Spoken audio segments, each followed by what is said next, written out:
My father tore up my $20,000 birthday gift, so I took his house. I handed my father a check for $20,000 on his 50th birthday. He ripped it in half, looked me dead in the eye, and said, "You can't buy my respect." My mother stood beside him, laughing. We don't need money from a keyboard clown. That was the moment I decided to stop paying their bills. Now my phone won't stop ringing. Dozens of missed calls. Voicemails full of panic and rage. Let me back up. I'm Ethan. I'm 22 years old. I make my living online through e-commerce and freelancing. Good money. Really good money. More in a month than most people make in 6. My family thinks it's fake work because I'm not covered in grease or limping home with a bad back. Growing up, we were poor. Lights shut off, poor. Ramen for dinner again, poor. My dad worked factory jobs his entire life, swing shifts that destroyed his body and his spirit. He made damn sure I understood his philosophy. Real men measure themselves by what they can endure, not what they earn. Then I started making more money in 30 days than he made in an entire year. Everything changed. Not in a good way. It's not real money, Ethan. That's what he'd say every single time I helped with bills. When I paid for his truck repair. When I covered groceries. When I kept the electricity on so they could watch TV and complain about me in air-conditioned comfort, the more I helped. The more he resented me. You'd think watching your son succeed would make a father proud. You'd be wrong. Dad's 50th birthday rolled around. Big backyard barbecue. All his factory buddies, guys who looked at me like I was some kind of alien because I worked from a laptop instead of a production line, I'd prepared something special. An envelope with a check for $20,000. Enough to pay off his credit cards, fix the roof, maybe take mom on a vacation for once in their miserable lives. I handed it to him in front of everyone. He opened it. Stared at the number.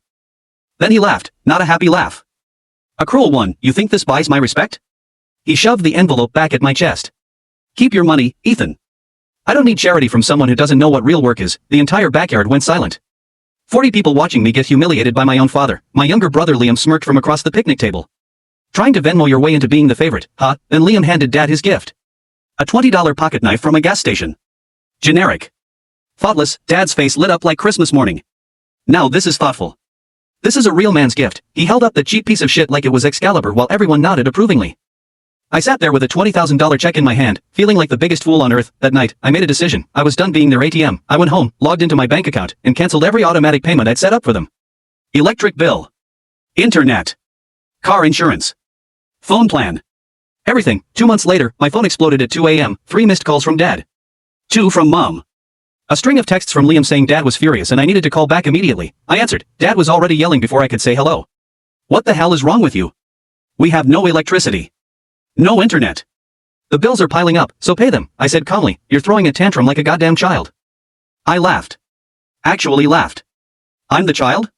But you're calling me at 2 a.m. because you don't know how to pay a bill. Silence. Then Mom's voice, shaking, desperate. Ethan, your father is going to have to pick up night shifts again. You're really going to watch him break his back. He always said real men work with their hands, I replied. Now he gets to prove it. Dad's voice dropped. Low. Dangerous. You made more money in 2 years than I made my entire life. Do you have any idea how that feels? And there it was, not respect. Not gratitude. Jealousy.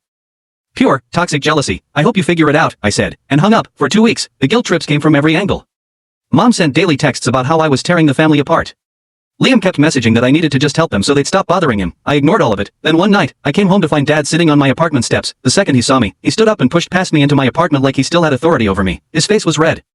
Veins bulging in his neck. You need to stop acting like a spoiled child and take responsibility. We're about to lose everything. Responsibility for what? I asked. This was never my problem. I helped because I wanted to. The second I stopped, you all turned on me. He looked exhausted. Defeated. The bank wants $50,000 or they're taking the house. Why should I care? Because one day that house will be yours. You're protecting your own future. I stared at him. I don't want the house. I don't want anything from you anymore. For the first time in my life, my father looked small. I worked my whole life, he said quietly. And I have nothing to show for it. That's not my fault. Something in his expression broke. I almost felt sorry for him, almost, against my better judgment, against every instinct screaming at me to walk away. I agreed to help, but on my terms. We met at a lawyer's office. I told them I was loaning them $50,000 as a legally binding loan with scheduled monthly payments. If they failed to pay, I would take legal action. Mom's hand shook as she signed. Dad muttered under his breath that family doesn't do this. Family doesn't do what you did to me either. I said. They signed. I transferred the money. 3 months passed, not a single payment. I called Mom. Where's the money? Your father couldn't find work. Can't you just forgive the debt? We're family. No, I filed a lawsuit. The court date arrived. Dad showed up in his best shirt, the one with the frayed collar. Mom wouldn't look at me. When the judge reviewed the contract, Dad exploded. This is insane. He's taking his own parents to court. Money has corrupted him. I stayed calm. Your Honor, I kept my family afloat for years. I paid their bills, covered their emergencies, asked for nothing in return. What did I get? Insults. Mockery. The moment I stopped paying, they stopped treating me like a son. Dad shouted, "I don't recognize you anymore." I leaned forward. Good. Then you won't mind paying me back like any other lender. The judge ruled in my favor. The house was sold to satisfy the debt. I got my $50,000 back, plus court costs. My parents moved into a small apartment across town. Dad sent one final text, "You sold out your own family for money. I hope you're happy." I stared at it for a long time, then I deleted it and blocked his number. I'm not happy. But I'm free, and that's worth more than their respect ever was.